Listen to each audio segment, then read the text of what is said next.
Okay, question number 5 starts off with this given rule that the tan of theta is m. Now the gradient is the same as rise over run, and that if this is rise and this is run, then that's going to be the gradient opposite divided by adjacent. Therefore, that's identically the same as the tan of theta, which means that theta, the angle, is the inverse tan of m, or the inverse tangential of the gradient will give you the angle. So in part 1, if the gradient here is 1, then theta is going to be the inverse tan of 1. And if I swap my calculator back over to degrees and I do inverse tan of 1, it's going to give me, where is 1? Get myself out of the way. Executes 45 degrees. And here my gradient is -2, so angle is going to be the inverse tan of -2, remembering that this is going to be an obtuse angle, something bigger than 90 degrees. So if that's going to be -2 and gives me an angle which will be -63, it's actually giving me this angle down here at -63. So what I'd like to do is to do 180 minus 63, it's going to give me 117. So they're the two answers for part A. In part B, I can use that logic to work out the angle between two straight lines or a curve and a straight line. So if I've got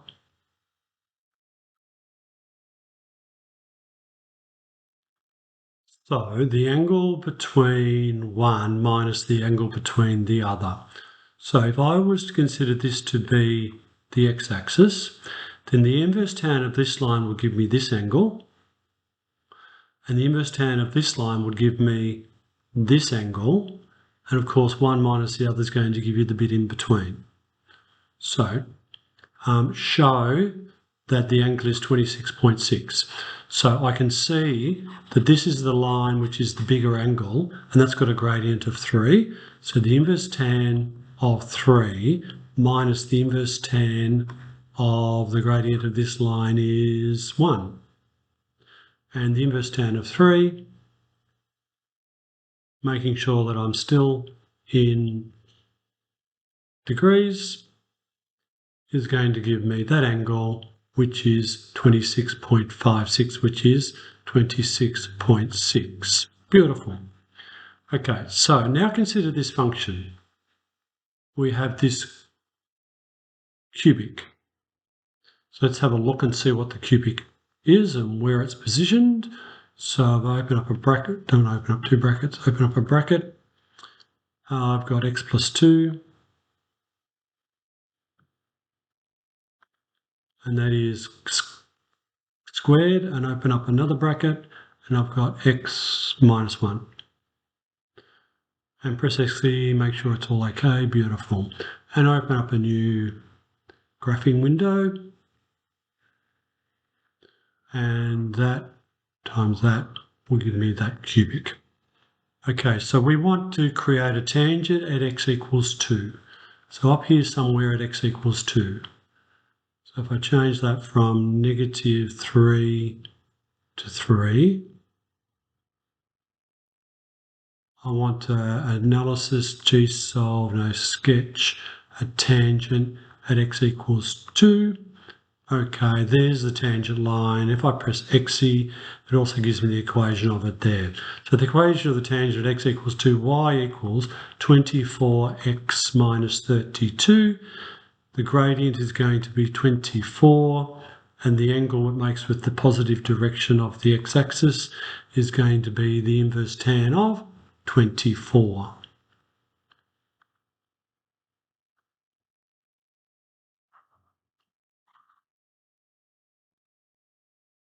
Which will be a mighty big angle, something close to 90 degrees. And it's 87 point to the nearest degree.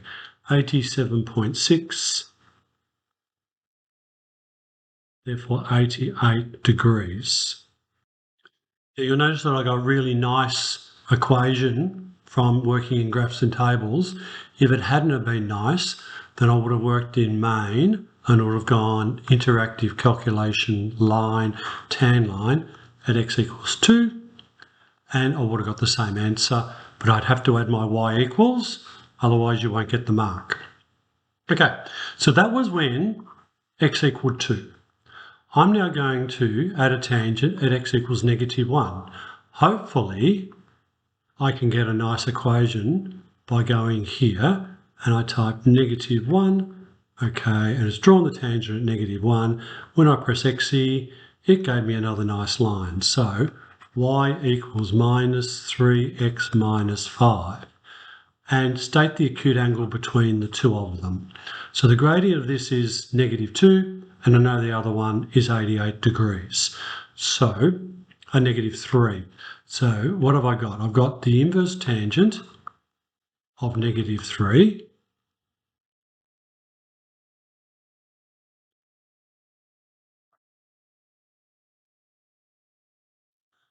and my minimum y, make that -10. And I'm looking at the acute angle down here. So on my calculator, the inverse tan of -3 is 72 degrees negative. So what are we saying is we've got this line that tells you that that's -72, therefore that's 108. And the other line is 88. So 88 minus 108 is 20 degrees. I'll accept 21 degrees because if you take more decimal places into account, you can get an answer of 21. Okay, so now consider the tangent at x equals a. Find the tan line at x equals a. So if I come back up here, and if I take that into a new line, and I am simplifying it, so I don't want to include the bit that's got x in it. So if I take this into a new line and get rid of the expression that's got the x.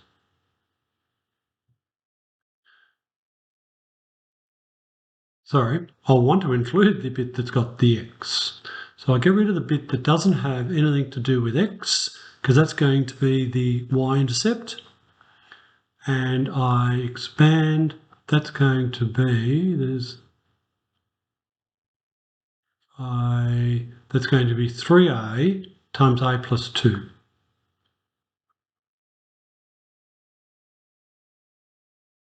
Or 3a squared plus 6a.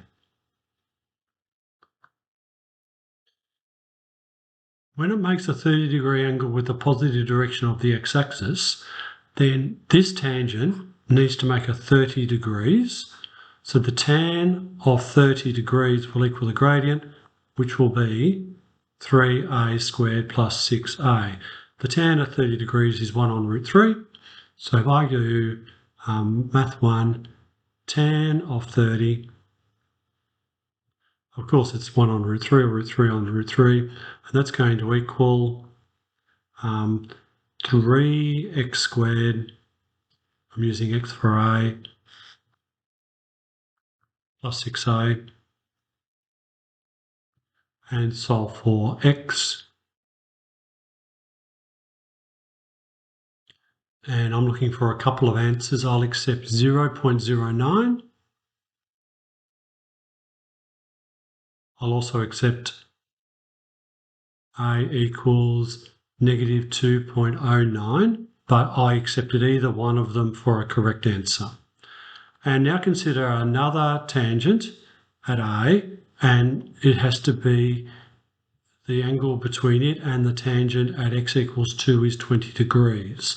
Well, I know that x equals 2, the angle's 88. So I know that's 88 degrees.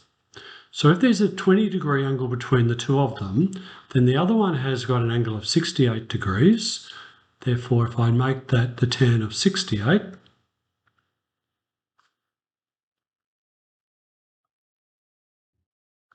and I make the tan of 68 equal to the expression for the gradient,